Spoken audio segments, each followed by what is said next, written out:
नमस्कार दोस्तों, कैसे हैं आप लोग। मैं पुष्पेंद्र स्वागत करता हूं आपका एक बार फिर आपके अपने चैनल सैलरी ज्ञान और इन्वेस्टमेंट में, जहां मिलती हैं आपको सैलरी और इन्वेस्टमेंट से जुड़ी सारी जानकारियां। दोस्तों, आज हम बात करने वाले हैं DFCCIL की बॉन्ड पॉलिसी के बारे में। बहुत सारे लोगों का सवाल है क्योंकि बहुत सारी वैकेंसी निकली हुई है DFCCIL की। ऑल्दो अभी उसकी डेट बढ़ गई है, उसका जो एग्ज़ाम होना है वो भी पोस्टपोन्ड हो गया है, लेकिन लोगों के जो सवाल हैं वो बहुत ज़्यादा है। सवाल में भी एक सवाल बहुत कॉमन है कि सर बॉन्ड का क्या है, बॉन्ड पॉलिसी क्या है DFCCIL की। बॉन्ड भरना पड़ेगा, पैसे देने पड़ेंगे, नहीं देने पड़ेंगे, एक पेपर लिखने से काम हो जाएगा, जो भी है वो सारी चीज़ें आज हम इस वीडियो में डिस्कस करने वाले हैं। ठीक है, तो दोस्तों वीडियो को आखिरी तक जरूर देखिए। अगर आप भी DFCCIL की तैयारी कर रहे हैं तो आइए दोस्तों शुरू करते हैं।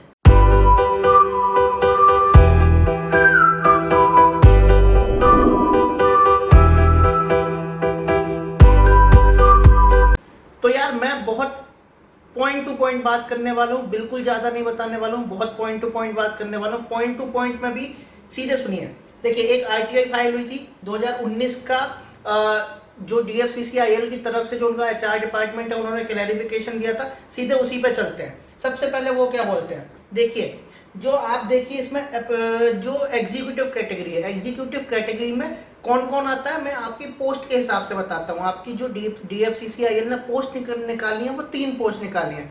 एक हो गई जूनियर मैनेजर की, दूसरी हो गई एग्जीक्यूटिव की, और तीसरी हो गई जूनियर एग्जीक्यूटिव की। ठीक है, तो जो जूनियर मैनेजर है वो 50,000 ग्रेड वाला है, जो एग्जीक्यूटिव है वो 30,000 ग्रेड वाला है, और जो जूनियर एग्जीक्यूटिव है वो 25,000 वाला है। अब यहाँ पे जो लिखा है कि executive level from E0 to E3, उसमें जो पीरियड है वो 3 साल का है बॉन्ड के लिए, और उसमें जो अमाउंट है वो 4 लाख प्लस GST है। ठीक है, ये किसके लिए है, E0 से लेके E3। अब E0 क्या है, जो DFCCIL ने पोस्ट निकाली है उसमें E0 जो ग्रेड है वो एक्चुअली एग्जीक्यूटिव ग्रेड है। मतलब 30,000 वाला जो पे स्केल है वहां से शुरू होके 40,000, 50,000, जो ये और ऊपर वैकेंसी है इनमें जो वो बॉन्ड है वो है 4 लाख प्लस GST। ठीक है, क्लियर हो गया। बॉन्ड कितने साल के लिए, 3 साल के लिए। दूसरा क्वेश्चन जो आपका बहुत इंपॉर्टेंट होता है, सर ये बॉन्ड हमें जमा करना पड़ेगा? नहीं, बॉन्ड जमा नहीं होता है। बॉन्ड एक लीगल पेपर होता है जो कि आपके और कंपनी के बीच में होता है। आपको एक पेपर साइन करके देना पड़ेगा, उस पर नोटरी करवा के देना पड़ेगा, यस आई एक्सेप्ट कि 4 lakh plus rupees, 4 lakh plus GST 3 साल के लिए ये जो बॉन्ड है कंपनी की तरफ से, this I accept, no money you have to give to the company. ठीक है, कोई पैसा नहीं देना। दूसरा क्वेश्चन क्लियर हो गया। तीसरा, अब इसमें जो जूनियर एग्जीक्यूटिव ग्रेड है, मतलब E0 से जो नीचे का ग्रेड है 25,000 वाला, उसमें क्या है, उसमें जो वैल्यू है वो है 2 लाख प्लस GST। आपको साइड में दिख भी रहा होगा 2 लाख प्लस GST, लेकिन जो टाइम है वो 3 साल ही है। ठीक है, तो अब आपको ये समझ आ गया। पहली बात तो बॉन्ड जो है वो E0 से लेके E3, मतलब एग्जीक्यूटिव और जूनियर मैनेजर लोगों के लिए 3 साल का बॉन्ड है, 4 लाख प्लस GST रुपए का, और जो जूनियर एग्जीक्यूटिव है उनके लिए है 2 लाख प्लस GST, और वो भी 3 साल के लिए। ये 2 चीजें क्लियर हो गई।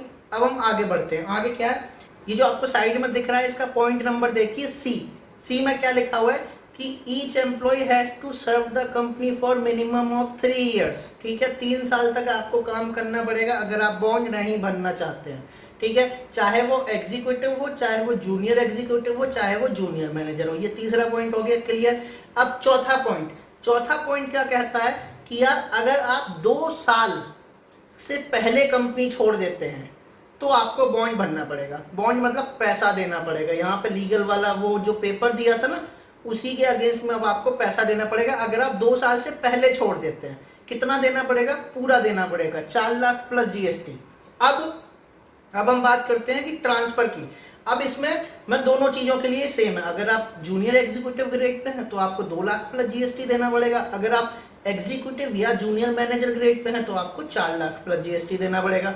अब हम बात करते हैं जो लोगों के दिमाग में बहुत बड़ा क्वेश्चन रहता है कि सर ट्रांसफर का क्या है, बॉन्ड ट्रांसफर होगा या नहीं होगा। अब देखो, इसमें 2 चीजें काम करती हैं। पहली बात, आपकी जो कंपनी जिसमें आप काम कर रहे हैं उसका जो बॉन्ड है वो ट्रांसफरेबल होना चाहिए।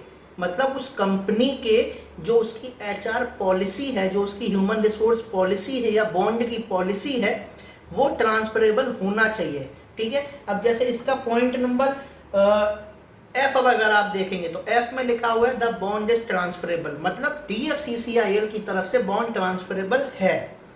दूसरा पॉइंट ये कि आप जिस भी कंपनी में जा रहे हैं, दूसरी मतलब सपोज करिए आप किसी दूसरी PSU में जा रहे हैं, किसी दूसरे गवर्नमेंट डिपार्टमेंट में जा रहे हैं, जो दूसरी जगह आप जा रहे हैं वो ट्रांसफर ऑफ बॉन्ड एक्सेप्ट करना चाहिए उस कंपनी को, उस डिपार्टमेंट को, ठीक है।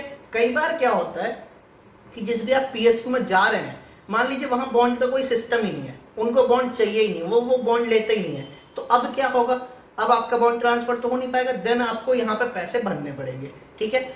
अगर वो जो दूसरी कंपनी या सेंट्रल गवर्नमेंट आप जिसमें भी जा रहे हैं, अगर वो बॉन्ड ट्रांसफर लेती है तो कंपनी यहाँ से बॉन्ड ट्रांसफर कर देगी और आपका यही बॉन्ड आपको उस जगह जाके आपका लग जाएगा, तो DFCCIL में आपको एक भी रुपए नहीं देना पड़ेगा। क्लियर?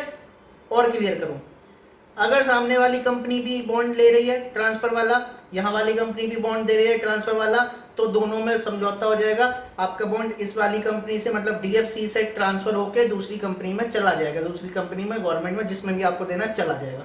आपको DFC में कोई पैसा नहीं भरना पड़ेगा अगर आप 2 साल के पहले छोड़ते हैं या 3 साल में भी छोड़ते हैं, और सामने वाली अगर कंपनी या सेंट्रल गवर्नमेंट लेने को तैयार है ट्रांसफर ऑफ बॉन्ड तो वो ले सकती है, ठीक है। अब अगर मान लो सामने वाली कंपनी लेने को तैयार है ही नहीं, तो क्या होगा, तो आपको DFC में पैसा भरना पड़ेगा 4 लाख प्लस GST अगर आप 2 साल के पहले छोड़ते हैं। अब इसमें एक दूसरा पॉइंट भी है जो कि यहाँ पे लिखा हुआ है, उसी डी वाले पॉइंट में ये भी लिखा हुआ है, अगर आप 2 साल के बाद छोड़ते हैं, ठीक है, 2 साल से 3 साल के बीच में छोड़ते हैं, देखो 3 साल के बाद छोड़ोगे तो कुछ नहीं देना, ऐसे ही छोड़ के चले जाओ। 2 साल से 3 साल के बाद में देते हैं, 2 साल से लेकर 3 साल के बीच में अगर आप छोड़ते हैं तो आपको प्रपोर्शनेट अमाउंट देनी पड़ेगी। प्रपोर्शनेट अमाउंट कितनी हो जाएगी, 4 लाख प्लस GST था 3 साल के लिए, 1 साल के लिए कितना हो जाएगा, 4 लाख प्लस GST बाय 3, 1/3 हो जाएगा, ठीक है। जितना भी आए कैलकुलेशन कर लेना, सारे लोग होशियार हो, मैं तो सारे लोग बहुत ज़्यादा होशियार हो, ठीक है। तो समझ गए, 2 साल से 3 साल के बीच में छोड़ते हैं तो 1/3 देना पड़ेगा, 3 साल के बाद छोड़ते हैं, यूं छोड़ के चले जाइए, आइए ही नहीं ऑफिस, कुछ मत करिए, कोई पूछने वाला नहीं है, ठीक है। तो क्लियर हो गया बॉन्ड की पॉलिसी। सेम चीज लागू होगी एग्जीक्यूटिव ग्रेड वालों पे, सेम चीज लागू होगी जूनियर एग्जीक्यूटिव पे, और सेम चीज लागू होगी जूनियर मैनेजर पे। समझ आ गया बॉन्ड कब ट्रांसफरेबल है, कब ट्रांसफरेबल नहीं है, अगर है तो कितना देना पड़ेगा, नहीं है तो कितना देना पड़ेगा। अब सपोज करिए आप जाते हैं किसी प्राइवेट कंपनी में, ठीक है, मान लो आपको सरकारी पसंद नहीं आ रही, आपने कहा मैं तो प्राइवेट में जाऊंगा, अब तो मैं सीधी जॉब लूंगा लाखों की और प्राइवेट में जाऊंगा, मुझे सरकारी चाहिए नहीं, तो क्या होगा, DFC में आपको बॉन्ड भरना पड़ जाएगा भाई, 4 लाख प्लस GST आपको भरना पड़ेगा, ठीक है। उसके बाद ही आप कंपनी छोड़ पाएंगे, उसके बाद ही आपको NOC मिलेगी।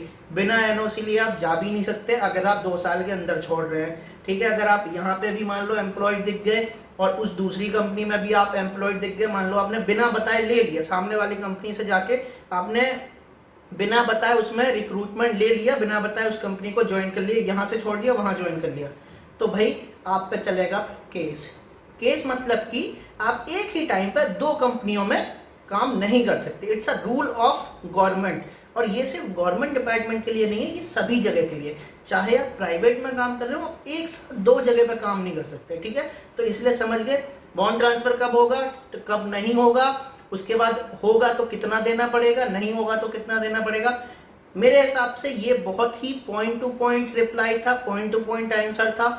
अगर आपको सारी चीज़ें समझ आ गई हैं तो बहुत अच्छा है। अगर आपको कुछ अभी भी डाउट है तो आप नीचे कमेंट करिए, मैं सबके रिप्लाई दूंगा। आई एम सेइंग सबके रिप्लाई दूंगा बॉन्ड वाले क्वेश्चन पे, ठीक है। लोग फर्जी के जो नीचे कमेंट करते रहते हैं कई बार यार, तो उनके रिप्लाई मैं नहीं देता हूँ, जान के नहीं देता हूँ कि उनसे बहस करने का कोई मतलब नहीं होता है, ठीक है। तो आई होप आपको समझ आ गया होगा। आज की वीडियो में इतना ही, आगे फिर मिलेंगे एक नए वीडियो में एक नई नॉलेज के साथ। तब तक के लिए बी हैप्पी, बी मोटिवेटेड। नमस्ते।